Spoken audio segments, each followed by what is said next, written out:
كنت عملت تلعب رياضه كوره؟ اكيد. اهلي ولا زمالك؟ اهلي طبعا. بس في كلام بيتقال ان الاهلي بيسرح الناشئين، فما تخافش عليهم؟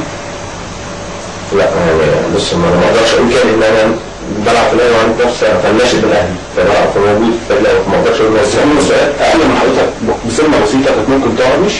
هي بص، هي الموضوع ان الظروف انت بتطلع امتى؟ يعني ممكن يكون في ناشئ مهم جدا وكويس جدا، لكن طلع في وقت في ابو تريكه وفي بركات وفي فلافيو وفي عماد وفي بلال وفي اسامه وفي هاني عجيزي وفي تلعب فين؟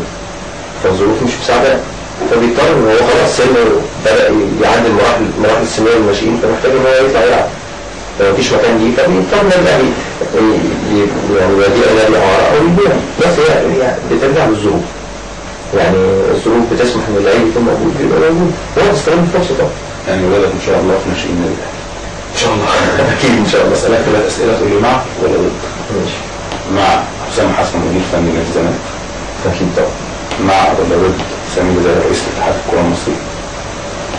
اكيد طبعا. مع ولا ضد مصالحه دوله الجزائر؟ لا طبعا.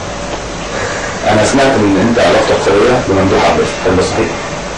الراجل انا اتكلمت معاه اكثر من مره، بس انا كلمت التليفون ما شفتوش خالص، ما شفتوش خالص على المستوى الشخصي. يمكن هو يعني كنت سعيد جدا بمكالمته ليا انا في غانا، ويكلمني ويقول لي انت بتأدي بشكل كويس وانت ماشي بشكل كويس في البطوله وما تضايقش من اي حاجه بتتقال وانك ما تجيبش قدامك انت يعني الراجل ممكن ما ينفعش بقى التليفون ما يكلمنيش وانا مش هكون متضايق، لكن انا بشكره جدا على مكالمته دي. ويمكن فتره كده كان في اكتر من اتصال بس، لكن هل ممكن نشوف عملك في نادي الزمالك؟